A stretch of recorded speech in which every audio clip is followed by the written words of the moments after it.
Hi, everyone. I want to welcome you to the Expert Series, a set of thought leadership discussions on all things product, experience, and design. I'm Dave Cowing, CEO here at NovusNorth, and I'm delighted to share a conversation today with Susan Westwater. Susan's an instructor at the Marketing AI Institute's AI Academy, an ambassador for the Open Voice Network, and co-author of Voice Strategy, Creating Useful and Usable Experiences. And coming next year, voice marketing. Hey, Susan, thank you for joining us today. Thanks for having me. Can you take a minute and introduce yourself? Sure, absolutely. So as you mentioned, I am fairly involved in the voice community, but also I come from a background of content and digital strategy as well. So adding those layers onto it and then adding voice, at the end of the day, it's about customer experience and those pieces. So as an author and a strategist, I get to dabble in all the things. Fantastic, thank you. Well, I'm really excited about the topic of voice today, so why don't we dive right in? It's an area, as far as I know, it's been rapidly expanding. Like many folks, I'm familiar with Siri on my iPhone, but maybe you could, provide us a little bit of an overview of what voice is and what it does for us. Yeah, absolutely. So voice has a lot of components and underpinnings to it. So when I first started, I talked at a very, very broad level of when we talk about voice, it is essentially simply an interaction that allows you to control or interact with a device using your voice or natural language. Now, that could be passive where you're just listening, or it could be active where you're having an exchange back and forth, command control or something along those lines. But we start at that high level just because there's so many pieces that fall underneath it. I love that breakdown as a way to kind of think about voice and understand the space.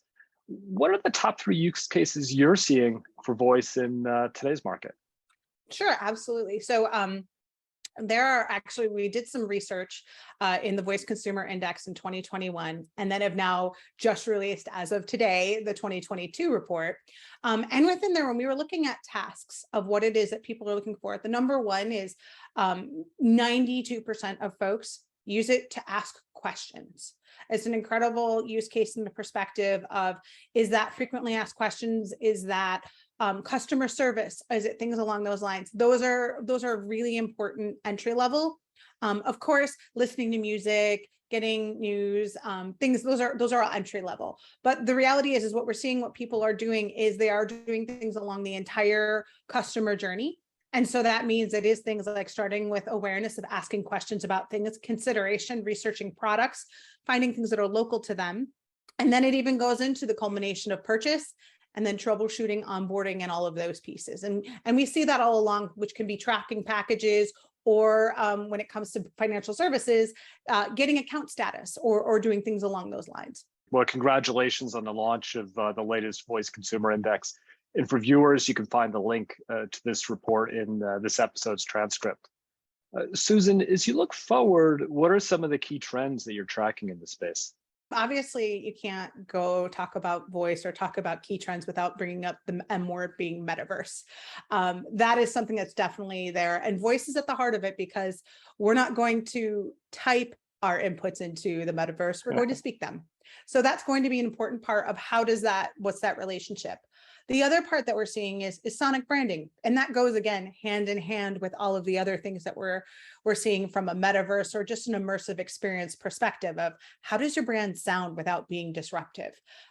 So that can be more than a jingle. Actually, it should be more than a jingle.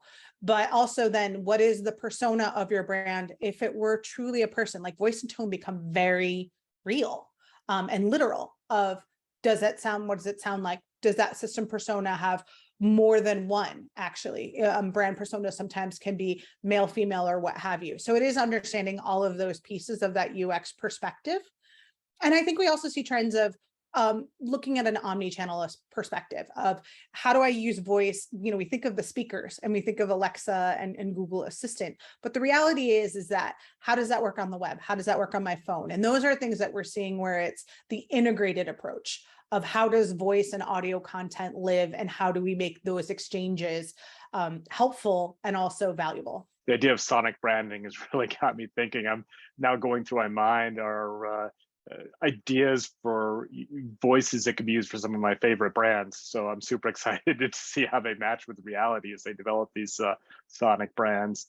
Uh, it kind of brings me to a different topic, though. There have been lots of discussion and even some big issues around privacy and security. Most notably was the discovery of Alexa, recording and sharing things in ways that we didn't understand. What's going on in the industry around the notion of privacy and ethics?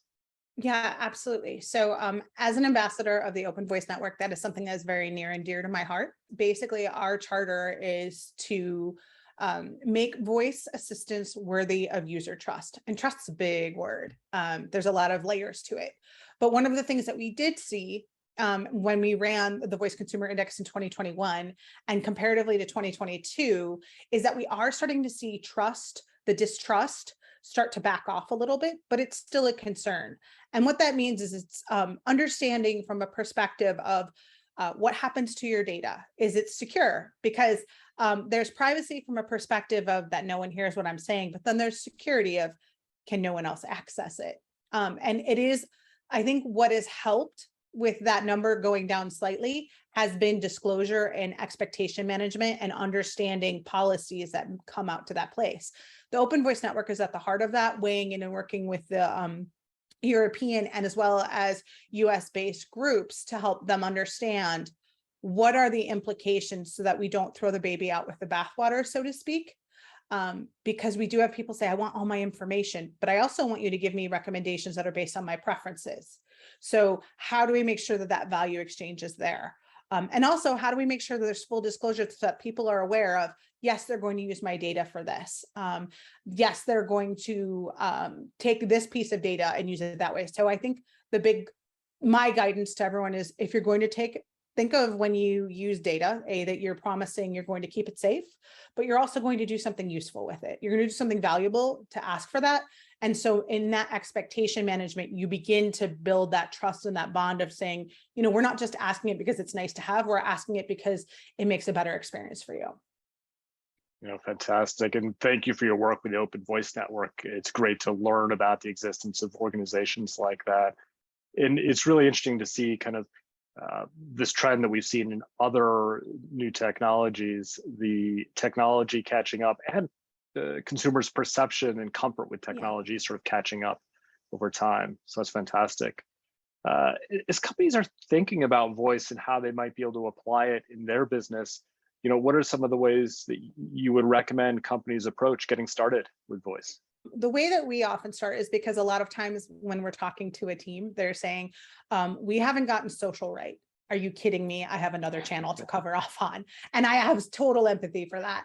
Or we're still trying to get our web content updated. And now you're telling me it has to be audio and I need to rethink instead of keywords, long tail search for voice search. What I would say is it's sort of a three-prong approach in the maturity model of going from an idea of optimizing the content you have to be searchable, findable, discoverable, optimizing that content, using it in different ways, then moving into the idea of do I create a voice skill? Do I create a custom assistant? Do I create something that then is the embodiment of that assistant and how that lives? And then you go into integration of where do I put it all? Does it all work together? But it should. I mean, voice is not a silo. Neither is our content. So it's understanding of what your customers' problems are. And if you don't, that's where to start, is taking that and then basically progressively crawl, walk, run, and looking at that way. So admittedly, a lot of the work that we have been doing as of late, especially as a voice strategist, is looking at that discovery perspective and how does that strategy unfold in a way that's basically leading with user needs, meeting those needs, but also then in the background, also supporting business objectives, because you have to have both for a winning combination. I love the idea of the maturity model and how companies can progress their capability over time. Kind of hand in hand with that, what are the 3 top lessons or risks that you've seen companies that have embarked on this journey? Yes, definitely. There's a couple that I've seen. The most important one is launch doesn't mean done. especially in this world. Part of it is because we're building our language models. We're learning how people ask for things, but we're also learning what they want to do.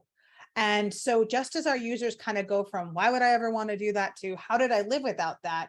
We have to be there for them and help guide that along. So with that launch, it's the iteration and the optimization. And there are a number of case studies out there where what was launched was a great first, 1.0, and then from those learnings, the 2.0, and then seeing the conversions change because we were able to iterate and see how people actually use it.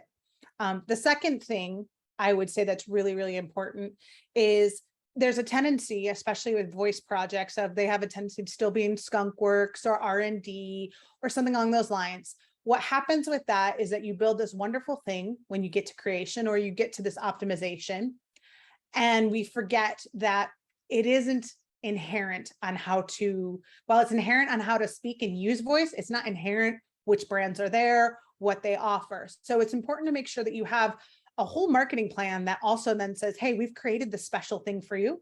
We want to meet your needs. By the way, here's how to use it.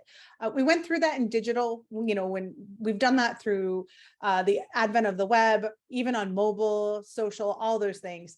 We kind of have to do that still these days. And it's not because of adoption, it's just teaching people this is what you need to use. And I think the final thing is, and I mentioned it earlier, is you've started. So your customers' challenges, how your call center is talking to people, what your sales folks are succeeding on selling. Those are the same things to be thinking about as you think about what is this voice piece to do.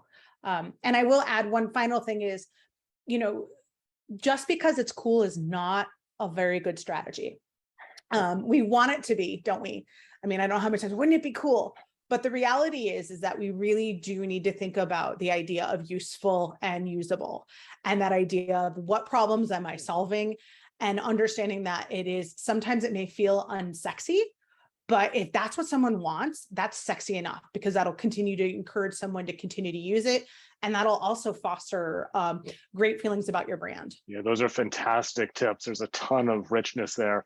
I especially love the notion, you phrased it so well, that launch doesn't mean done, that there's ongoing optimization, iteration after launch as companies learn and react. Susan, I think that brings our time to a close. I'd say thank you so much for spending the time with us today, and really giving us a good view on what's going on with voice. And I can't wait to read the index and results of the survey, and then to take a look at your books. So fantastic. Thank you, Susan. Thank you. Really enjoyed talking.